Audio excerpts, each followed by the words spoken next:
Предходниот видеоматеријал кој што го погледнавме е најавата за мојот денешен гостин, Сашо Мартиновски. Добре Добро утро. Добро ден, Ајдов. Кажи ми збор два што е она што го погледнавме пред малку.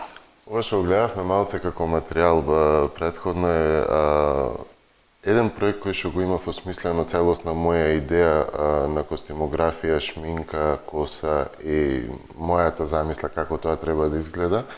И тоа беше проект на мене за силуете, кој што ќе го промовираме во некој нареден момент. Се работеше и уште се работи, за жал се уште не е завршен од некои си технички причини и од ова сето јас што го видов сега, пошто прв пат и јас го гледам ова, искрено сум задоволен и го гледам бенефитот и можам да видам како ќе помени тој проект во иднина. Сашо Мартиновски, битолчанец, не од вчера тука, не си некој возрасен, ама не си ни млад. Така.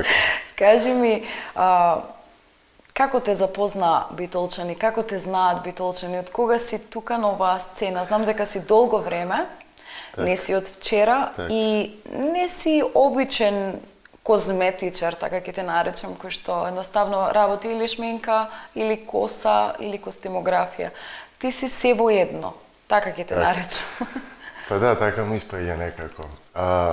Вака сега, Сашо или ајде да кажам од кога професионално јас се бавам со сето ова, значи тоа е некој период од ова 18-та година, че многу рано, можам да кажам поточно и некој си средна школа започнав со изучување на сите овие работи и правење.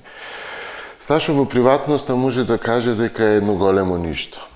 Надвор од приватноста или во однос на работата, Сашо може да биде театар, Сашо може да биде филм, Сашо е фешн, Сашо е сите тие стила кои што фаќаат една шминка, една козметологија, едно се тоа сум сето јас.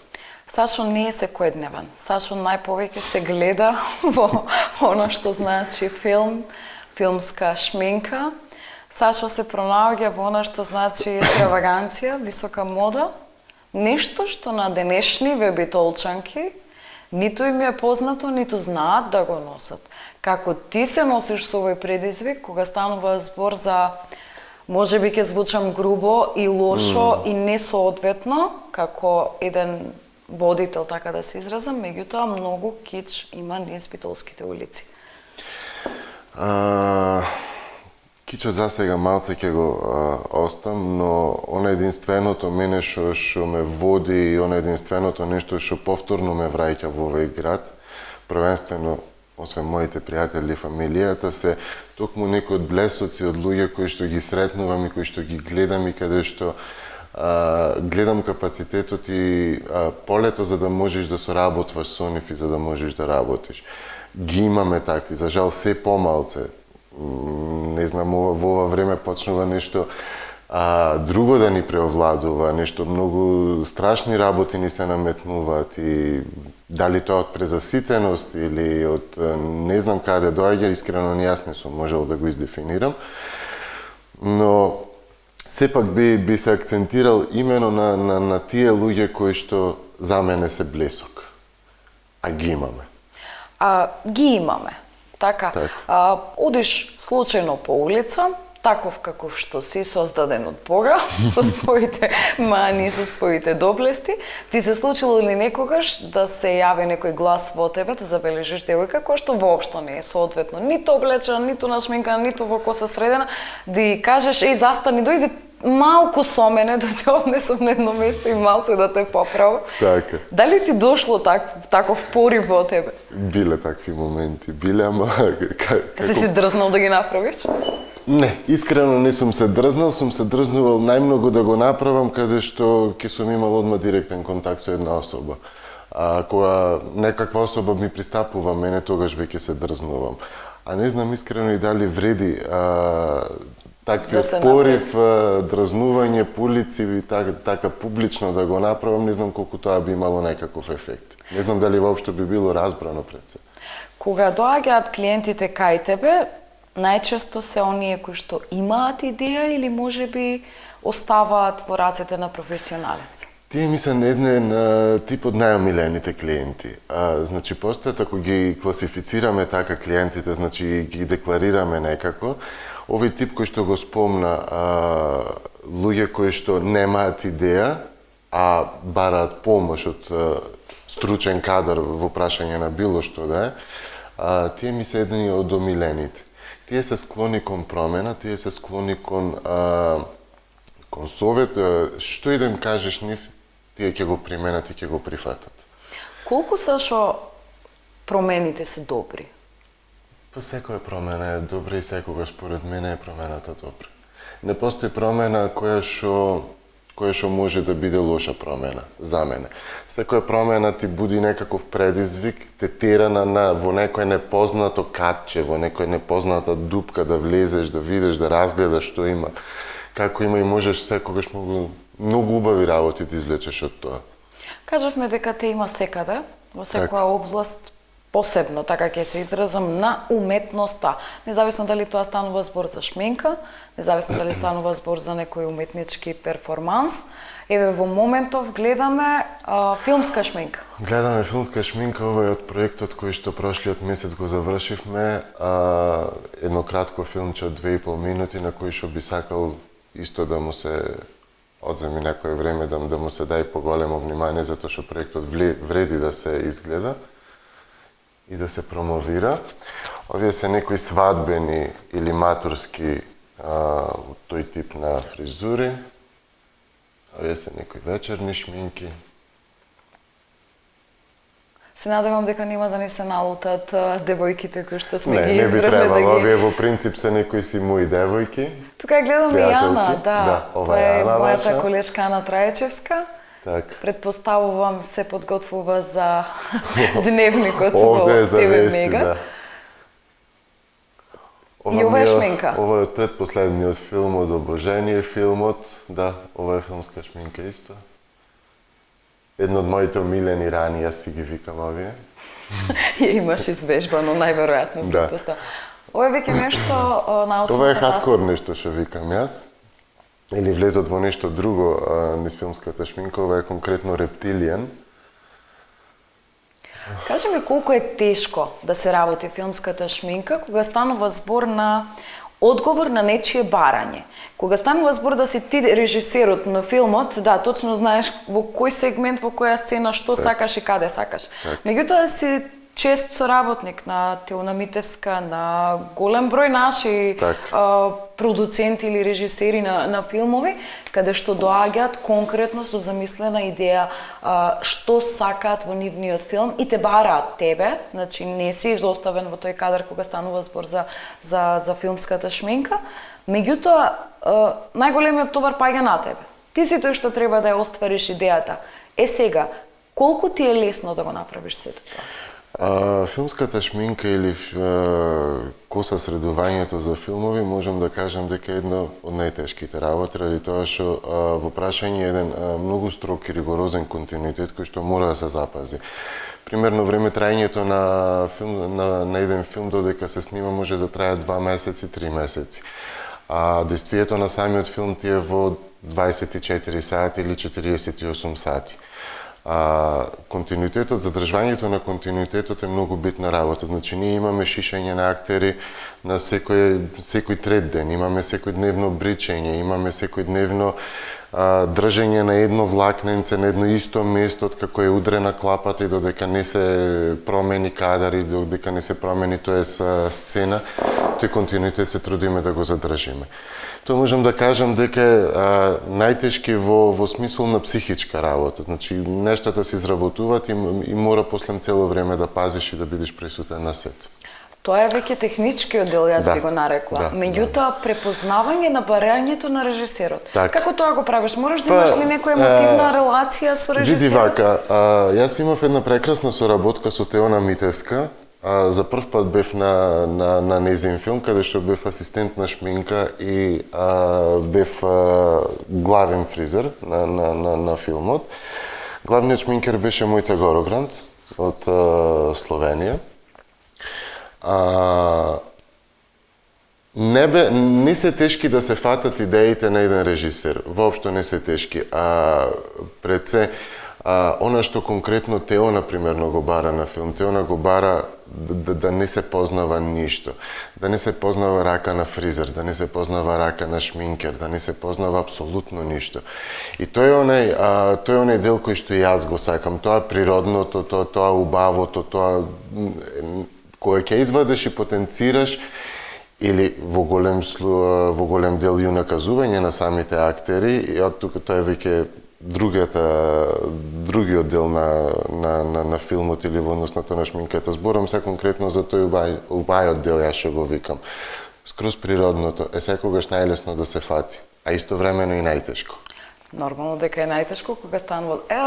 Еве повторно имаме од режија уште некои фотографии. Ова е филмска Овие се филмски шминки, хорор тематика е ова, да. Овие беа спремани за еден проект што беше прошлата година и затоа се направени. А ова конкретно слика ја имам намерно поставено ради тоа што ова е единствениот мој стил кој што јас го обожавам и кој што единствениот стил мене ме привлекува. Ова е, можам да кажам, нешто келтско.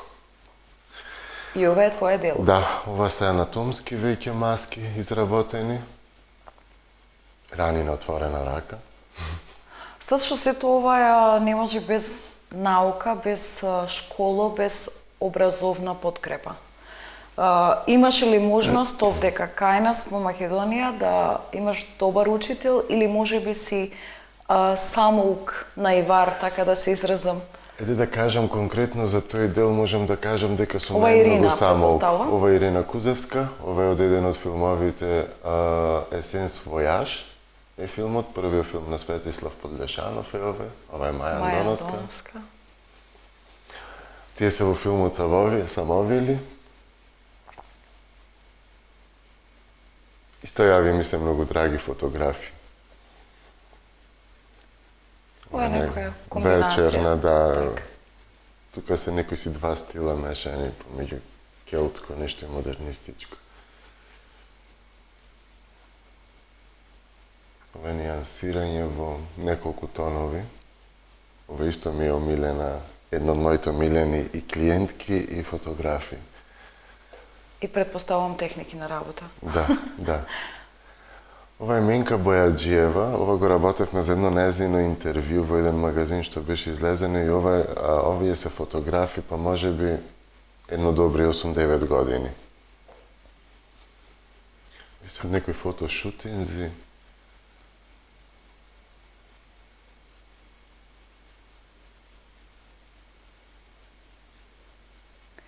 Ете така имавме прилика уште мал дел од овие фотографии да погледнеме и да ги прокоментираме. Ќе се навратам на делот со филмската шминка, со оној дел на анатомија. Може би сашто звучи смешно кога станува збор нели за шминка, за фризура, па за ова или за она. Многу луѓе тоа го сваќаат како ајде, обична работа, фатил четка врака, 2 црти на очите и еве ти трансформација. Меѓутоа, според мене, моје мислење е дека тука мора да има школа, мора да има тренинг, покрај теорија мора да има и пракса. Так. Ти си многу работи во едно, еве повторно споменувам во оваа утринска програма. Колку имаш стручно образование? Цела моја инвестиција, значи таа е да кажам конкретно за овие специјални ефекти за филмската шминка, овдеки штета што нема тоа каде да се научи. До пред неколку години најблискиот факултет најблискиот факултет беше во Лондон, за да може да се едуцира човек за сето тоа. Среќа што запознав некои ликови кои не би ги именувал сега, кои што ме туркаат цело време и ми ги покажуваат тие некои техники на совладување на тие материјали, на латекс материјалите, на силиконите, на сето тоа што се работи во тоа. И можам да кажам дека тука е пресудно само твојот внатрешен талент. Ништо друго. Значи, сепак мораш да го носиш во себе си? Мораш, апсолутно. Мораш да бидиш и да проучваш и анатомија, мораш да бидиш, да го развиваш својот сензибилитет однатре, мораш да знаеш ако направиш тука рана, што има под месото, значи мора и тие работи да се знаат. Не може туку така само отвораш рани по кожа и тече крв и тоа е то крај. Сашо е порастен на штиците што значат живот. Така. Битолскиот театар нема представа која што Сашо не ја проследил од мали нозе. И изборот на фризури, келтски, готски, ваков, таков, јас веќе не ги ни разбирам, можам само да се избламирам овде пред јавноста. Меѓутоа, сето тоа влечи некаква историја, влечи некое минато време. Сашо спомена дека едно големо ништо, наспроти човек богат, со сите овие елементи на знаење, предзнаење, предиспозиции како талент, вештини во неколку сфери, и Сашо се потпира врз факти од историјата. Моментот на моите почетоци или точно сега ме врати на мојата прва гледана представа на 6 години, нормално по кривица на мојот татко. Тој ме однесе на таа представа и од тогаш веќе почна оној мојот момент. Се уште се сеќавам дури на тој мирис, уште се сеќавам на дел од актерите. Тоа беше представата Калугерички тишини со Илија Милчин и со Сузана Киранџиска. И таа представа дефинитивно остана траг во мене, некој што цел живот ќе ја памтам. И тогаш бе вземен од таа костимографија, тогаш бе вземен од таа шминка, од тие фризури, од сето тоа што беше таму. И така да после почнав, си барав нормално, ајде на театар. И така. Тие бе моите почетоци, мислам... Тука се скршил на вистинското во тебе. Те има насекаде, во секој полиња, уметник од висока класа, според ова се мои лични зборови, моje мислење. Колку ти е лесно денес во Битола, ете едноставно да не само да функционираш на професионално поле, туку заради твоите гледишта, визии што ги имаш, да се најдеш на кафе со обичен човек, бидејќи ти не си обичен. Обичен си сум. Ми го спомена пак тоа ништо. Што сакав со тоа да кажам ништо? Сум точно ништо во моментот кога сум сам со себе или кога сум надвор од целата таа работа.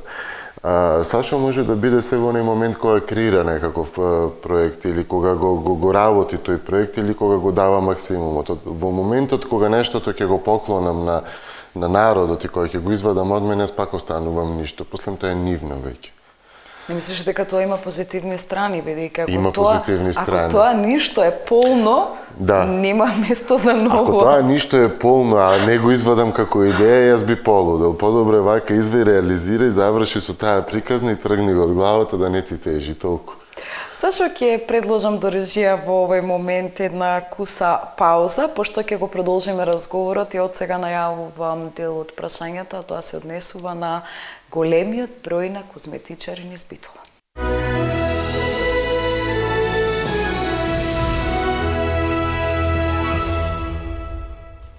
Малку музика, малку пауза и повторно еве со Сашо во студиото. Разговараме за тоа кој е Сашо, што е Сашо и зошто е Сашо.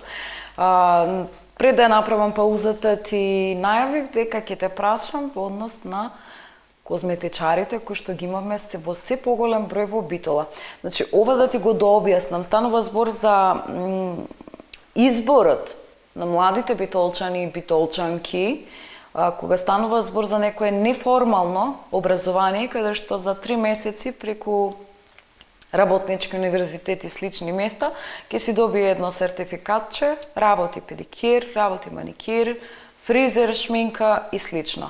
Колку сметаш дека има Битола капацитет и потреба од толку многу, фигуративно кажано, козметичари, и колку ти нив ги гледаш како твоја конкуренција? Прво, не можам никој да гледам како конкуренција моја. Јас си имам еден различен стил на кој што јас нештото ги правам и ги работам. моите колеги или соработници, кои што мислим некои драги пријатели со кои што стварно имам добра соработка низ градот, работат сосема други стилови, сосема други. Не си гледам тука конкуренција, не може некој да ми биде конкуренција, ниту па можам на некој да му бидам конкуренција, тоа е некој си малограѓански муабет или не знам што, така барем тие си го гледаат некои од тие ликови.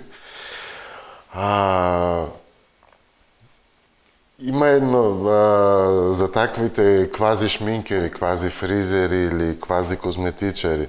Седнуваш еднаш, пробваш и поќе никогаш не би седнал. Мислам, тука завршва цела таа приказна и не знам дали вреди да се дискутира заради сето тоа. Како оди ова време и како се нафрлени некои си, не знам какви стандарди и се соочуваме, значи, со EU стандарди, со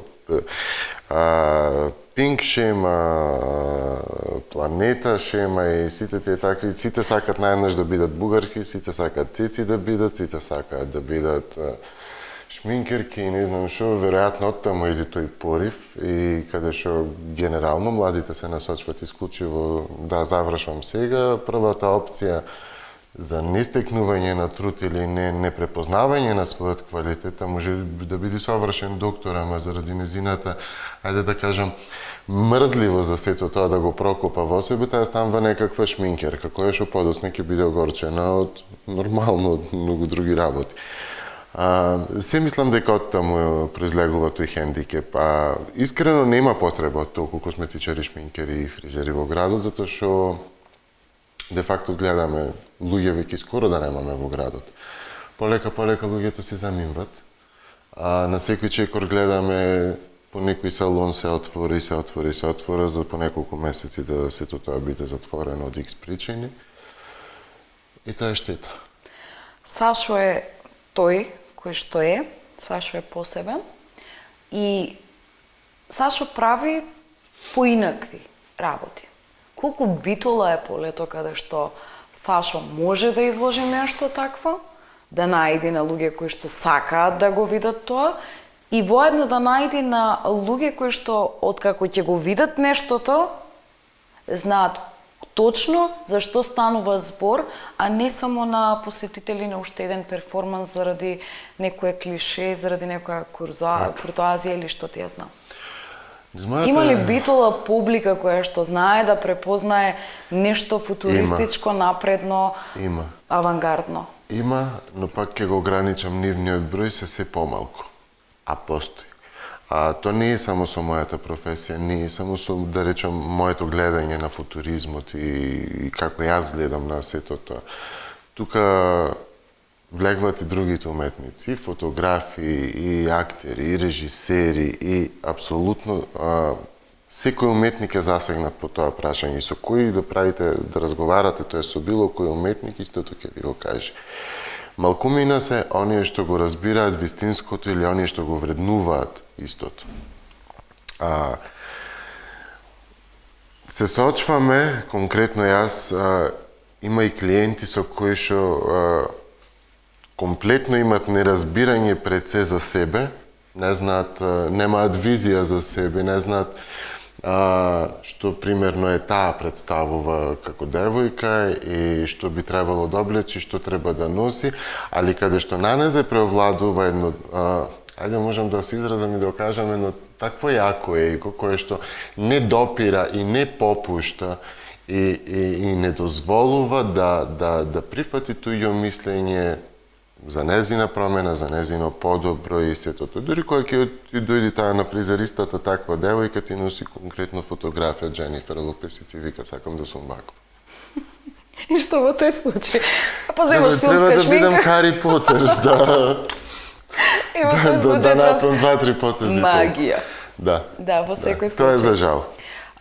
Сашо, можеме да го најдеме во Силуете, реномиран козметички, спортски, како ли уште да го наречам, центар, каде што една жена или еден човек може комплетно да ги задоволи сите своји барања, сите своји желби и те има тебе, кој што си не секојдневен. Така. Еве, јас веќе овој ми е третиот месец каде што го цепкам во силуете. Искрено сум презадоволен од соработката со Елена, воедно и да ја поздравам, со газдарицата на силуете. Најдов на еден, за мене неочекувано, најдов на еден пред се пријател, најдов на една жена, јас таквите жени ги нарекувам жена змеј, жена која што е способна, значи, оди на работа, се грижи за фамилија, се враќа во силуете, работи во силуете, значи жена која што максимално инвестира во себе, максимално дава од себе, максимално се труди да се биде како треба. Силуете, проектот, сега ќе се навратам малце на проектот кој што го направивме прошлиот месец, таа ќе биде и пораката која што сака силуете да му ја упати на сите други. Тука го немаме тој дел снимано како видеозапис од последните кадри што ги работевме. Ако го оставиме ова само како да го гледаме како проект вака, како шест, како фотографии, тоа доаѓа како антиреклама. Она што сакав да кажам, кога една невеста или кога една жена влегува во фитнес или кога ги користат таквите услуги, тие ги користат насилно. Ги користат насилно во смисла на временски. Сега сакам да ослабам, после не ми е битно. Она што сакаме да ги научиме да се влюбат во нештото. Силуете не прави вештачки работи. Силуете му поможува на еден клиент да по природен пат, на безболен начин, на сето тоа да се постигнат саканите резултати, да се постигне, да се потенцира природното, да се доведе до една природност, една убавина, едно што навистина почнува да се цени, да се вреднува во светот. Веќе презаситени сме од нападни шминки, од нападни фризури, од се што е кич, од шлјокице што викам јас. Апсолутно сме презаситени. Значи, дајте малце да оладиме, ни треба нешто што е пореално, ни треба нешто што секојдневно се го гледаме. То се зафркаваме ние со нашите другари. Не можеме веќе да се заљубиме во жена. Гледаме илузијата пред нас. Не можам да се заљубам во природното, ни јас како човек, затоа што не го гледам. Јас гледам пред мене еден кит, малтер, абрип, како сакаш наречи, и тоа е крај на приказната. Дур да стигнеш до природното лице и додека стигнеш до она што навистина е таа како девојка, треба многу голем пат да поминеш. И да го поминеш патот, прашање што ќе најдеш позади китот. Затоа што слушнав дека постојат девојки кои што и додека спијат се нашминкани. Да, има. Да. Тоа го има се нашминкани, тоа беше мене интересен факт. Тоа ти е интересен факт, меѓутоа, ајде тука да го споменеме тоа како влијание од оние ветрови што ни дуваат навака од естради. Тоа е стравот. Тоа е стравот кај еден човек. Колку еден човек може да биде прифатен од, да речеме, пошто измешавме тука малце, се ставивме во едно интимно, она значи спиена шминкана. Тоа е стравот и немајнето на незината самодоверба. Значи ли тоа дека не само Битола, туку Македонија страда од немање самодоверба? Точно. И не само Македонија, него генерално Балкан. Значи, генерално овде ние поставивме на диагноза дека не фаќа едно вакво и вакво заболување. Да. Како да ги смениме тие работи? Таквите промени, за жал, мора да произлезат само од еден човек. Океј. Сашо, ќе се навратам на еден момент кога те прашав околу тоа дали имаш во Битола поддршка, имаш публика која што знае еден твој таков, каков што е перформанс уметнички, што знаеш во свој стил да го изведеш, да го препознаеш, и дали во Битола има поле каде што ти можеш во вистинска смисла на зборот да се реализираш, или ќе се надоврзам на другото, силуете е тоа поле? Јас сум среќлија за неколку работи во овој град и можеби затоа сум уште тука во овој град. Имам страшно добри пријатели кои што години позади мене се како моја поддршка. Години каде меѓу себе се инспирираме и се поттурнуваме за многу работи да ги постигнеме и многу работи да ги направиме пред се заради себе. Голема поддршка исто имам и од клиенти во мојот живот и низ мојата кариера или низ сите овие 18 години постојат клиенти кои што постојано мене ме пратат и не посетуваат друг. Без разлика дали сум јас Хрватска, без разлика дали сум небитно каде, а тие ако треба ќе седат нешишани и не одат на друго место, ме чекаат да се вратам. Имам поддршка, имам за среќа и публика кои што ми ги бара сите овие работи, кои што ги сакаат сите овие работи, а имам и такви кои константно го одбиват нештото што не јас го правам. Значи мора да бидат и такви, не може да не бидат и такви, мора да ги има. Споменавме дека си талент сам од себе, човек поткован со стручно образование во твојата област и си достигнал одредено ниво од својата самореализација. Меѓутоа, колку можеш тука да запреш или имаш потреба да посетиш семинари, да посетиш други места заради искуство? Искрено, секогаш сум бил прв и сум ги посетувал таквите семинари, додека последните години не почне да се случуваат катастрофа од семинари. Таквите семинари во Македонија веќе немам искрено ни толку време за да можам да си дадам како на луксус, за да одам да се впуштам во некаков семинар кој што нема во ништо да ми помогне. Среќа што е тука YouTube, па да можеш да ископаш некаква техника или да можеш да ископаш нешто што е нормално ако ти фаќа главата и за тоа, за да можеш да го пренесеш или да го донесеш. Овде ќе се прават семинари од ајде да си се ладиме малце, ајде да као нешто да направиме. Не е тоа што примерно би ги задоволило оние мои стандарди кои што јас ни самите овие години си ги имам поставени, си ги имам ставено на линија. Значи ли дека во моментов единствената надеж за твоето идно професионално функционирање е само интернетот? Така испаѓа дека единствената надеж не е... Можеш ли да најдеш надвор, да речеме Лондон, Париз, Милано, да најдеш на семинари во комплетна смисла на зборот, кога станува збор не само за шминка или за фризура или за, не знам, костимографија или модна писта? Не само за тоа, за семинари, него јас генерално и како моето оцелување од овој град, значи, затоа што тоа ми постои некоја како идеја. Тука ќе бидам комплетно искрен, може малце и дрзок, ми фали веројатно тој тастер некој во мене да го уклучи на да спиздам. Тој е оној момент веројатно што би требало да се случи за да јас одлучам куферот и да заминам и веќе тоа да биде како некој ново подглавје на мојот живот, каде тогаш би ги извидел сите тие семинари, а сакам да ги извидам тие семинари кои што се во Париз. Јас имав среќа неколку семинари гледав на Жан Пиер, французинот. Можам да кажам дека и основата за косата и она што го работам во моментот е дефинитивно негово. Дури постои една клиентка која што многу тесно ме поврзува мене и Жан Пиер. Тоа ми беше многу интересна приказна во мојот живот и се уште таа приказна трае и ќе трае.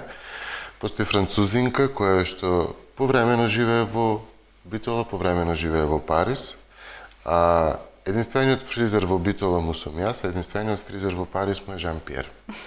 Жан Пиер одлично се слагаме преку незината коси. Тоа не е како некоја топка која што се ја подаваме цело време и каде што јас го гледам делото на Жан Пиер што го направил, Жан Пиер го гледа моето дело и двата си праќаме комплименти и поздрави преку сето тоа. Значи јас имам покани за да бидам во Париз, конкретно и од Жан Пиер имав покана за да бидам во неговиот салон, за да се запознаеме, за да ме запознај кој сум тој и сите тие работи. Ама Битола си е Битола, Сашо. Битола си е Битола засега и си се одржувам вака некако тука на едно, ајде преживување да речам, до точно тој момент на стискање на тој тастер. Ке го споменам Дадар како еден од најстакнатите македонски мейкап стилисти. Спомена дека ниту ти можеш некому да бидеш конкуренција, ниту некој може тебе да ти биде конкуренција, бидејќи секој е индивидуа сам за себе, она што го прави е со печат и подпис. Меѓутоа, таа тензичност, кога станува збор за... Еве, јас, например, да се сретнам со Татјана Стојановска, некоја од водителките која што навистина важи за угледна, долгогодишна во овие води, јас ке имам трема. Меѓутоа, Ти си тип на човек кој што во сите тие моменти на напнатост ти наоѓаш некоја комуникација, некоја соработка, некоја добронамерност која така што не си создаваш непријатели. Како успеваш во сето тоа? Ти дури си подготвен, ако нешто не ти фаќа главата да го направиш, да се повикаш на Дадар и да можеш ќе ти пратам една клиентка средија. Па да, јас со Дадар имавме нашата соработка со Дадар не толку голема, али имавме соработка додека го работевме филмот на Теона Митеска. Дел од актерите, значи, ги средувавме таму во однос на вадење на бои, во однос на ставање на бои и така. Дадар е прекрасен за соработка, апсолутно професионалец, голем, можам да кажам меѓу единствените кои што ги ценам. Дадар сега беше баш се смеев со тој момент, ми имаше пратено некој за 1 април, некои негови клиенти, беа битола на Маскенбл, па барај да му направам таква шминка и од овие маски да му изработам. Штета што ги одбив дечките, затоа што се немав ниту време, ниту простор за тоа да го направам тогаш на тоа. А иначе, да, Дадар е еден од меѓу малкуте на кои што јас би се доверил себе и би пратил и своји клиенти и така. Сашо, во овој момент ќе ти се заблагодарам што припати да бидеш дел од утринската програма на Мега. Се надевам дека не бевме многу страшни кога публиката е за другата страна на екранот и не следи како јас и ти убаво вака си разговараме на теми кои што можеби некого навредуваат, меѓутоа пред се јас како човек сум искрена, верувам и ти. Па секој заслужува да го има своето мислење и да си го произнесе наше свое мислење. Не на секој ќе му се допаднат нашите размислувања, ама и на многумина верувам дека ќе се сложат со нас. Уште еднаш ти благодарам што беше дел од Деница на Мега. Се надевам дека во иднина со други проекти, со други твои перформанси, со нови фризури, шминки, ќе ти видиме повторно овдека.